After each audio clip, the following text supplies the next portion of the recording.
basically literally translate this vision. We also want to contribute to Vietnam that runs entirely on green energy, or to APEC, definitely. And contributing is one thing, but what we have, I think, also been able to was to be a, let's say, catalyzer for a green energy transition in the region through the activities we have done. For example, with the pilot project in Taiwan for Formosa 1, where GIG is a partner, or the biggest large-scale projects now under construction, Greater Changhua 1 and 2A, but also some of the work in other markets. So kind of a pioneering, catalyzing role. I think that's, if you translate it more into the APEC context, is what our vision would look like. In Vietnam, I mean, we see, I mean, the challenge is so big, right? It's not so different from everywhere else in the world, but we have to fight climate change. We have this now all over in COP26 in the discussions. And the difference is maybe while in Vietnam, we will face similar consequences connected to climate change. We have a booming economy and increasing energy demand, which is almost not comparable to anywhere else. It's really exciting to see that, but it comes with big challenges, because first of all, it would maybe increase the emissions, right? And in a very significant way. And that's of course not what we want to see. So that is a great level playing field for us, that we want to contribute and bring green energy to Vietnam. I think there's different areas where we can make a difference. I would say, first of all, we have gone through a transition ourselves from black to green as a company over a period of time, which is something we would like to share also, not only with other companies, but also with governments. Secondly, you can say, we have now proven that we can be a front runner in building first large-scale projects, and large-scale projects are needed to replace coal power plants. We need really big wind farms, and as said before by my colleagues here, Marcus and the others, being coastline while being restricted onshore to a certain extent is of course speaking very much in the direction of offshore wind. We will also focus on that. We have 30 years of experience, and there's also a few elements of what has just been mentioned by GIG, where I think Ørsted has something to bring, de-risking some of the projects by being part of it or leading it. We have seen that this is a way to get the first projects going, by not, for example, depending on asset level project finance, or we have seen the corporate PPA in Taiwan, where we signed the world's largest corporate PPA with TSMC. And there you can also see there's nothing already carved in stone. There's a lot of white spots still in the regulation, but you need to find a very good agreement and with the partner, and also a strong collaboration with the regulator, and then you can lift these things.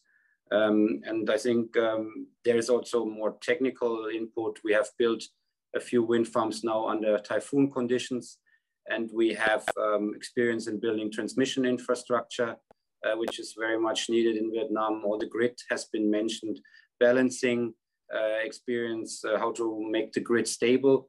All this will be very valuable, and I think, I hope we are welcome in playing some role in the Vietnamese power market. Of course, if you look at the situation in the market now, it is still an uncertainty which I would describe as too high. But we also in offshore wind. Offshore wind has certain lead times.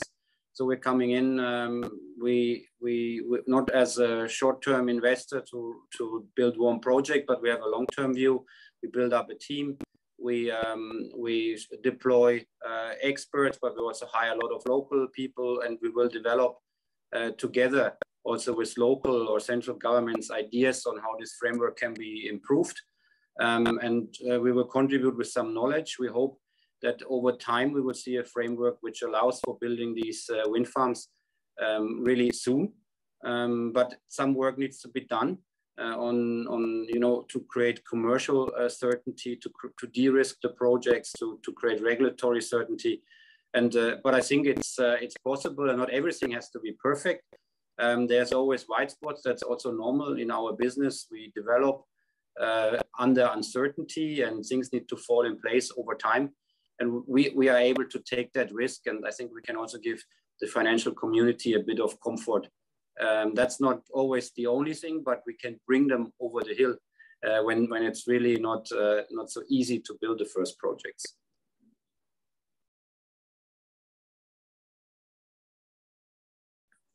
First of all, we think the conditions for offshore wind in Vietnam are very good, and there's huge potential. We also have very good site conditions, wind conditions, and we have a possibility to build large-scale projects. There's space for that, and that is the key to bring the cost down over time. We need to scale the projects up, not think too small. And scale has been the key enabler for cost reductions. And then, of course, you rightfully mentioned the supply chain development. We hope for, of course, some industrial impact in Vietnam. There's a lot of interesting and powerful suppliers already, which are also, in my view, cost competitive, or will become cost competitive if they take the right investment approach over the next years. But we also don't want to see the market to be overwhelmed with too high local content requirements. That's the same in every market, especially in Asia. We see very often very overambitious national or even local localization requirements. That's of course a key obstacle for bringing the projects online on time and on budget, or build offshore wind at a reasonable cost. So we need to see that there's competition and scalable projects, and that will benefit, of course, an international supply chain, but also very much a local supply chain. Phrase it like this: let me talk about why we prefer far shore. Not going too close to shore, and that's normally related to a lot more stakeholder challenges when you are closer to shore. It could be in some areas. In Taiwan, we see a lot related to certain marine mammals, but it can also be the fishermen. It can be related to many other aspects, but in general, we prefer to be a bit further away from the coastline. Obviously, that depends very much on the regime. If the regime in Vietnam is structured in a way that it favors nearshore, that would change our thinking eventually, but not necessarily. And then you look at the coastline, how it is formed. Sometimes nearshore is not nearshore. You're very close to shore, but you're also in very deep waters. So then you are in a floating discussion. I think it's too early to rule anything out, but we prefer like what we call the most traditional offshore wind, which is a bit further from shore with good water depths, but not too deep.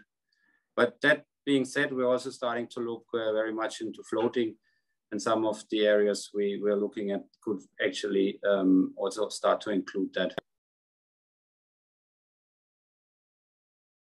We are a new kid in town, right? We have only worked on Vietnam for some years. We are in the market only for a year or so in person. I think we would maybe say it's a 5 in terms of the progress we have made, but it can easily become a 9 or 10 if the framework and the regulatory conditions are being solved. I would mention that we need kind of a clear and ambitious target, maybe 5 gigawatt or more by 2030, 10 maybe by 2035 or 12, and get this transparent and efficient regulatory framework in place, get the first wave of offshore wind projects going under full speed development, and then I think we very soon will see a 8, 9 or 10 for sure.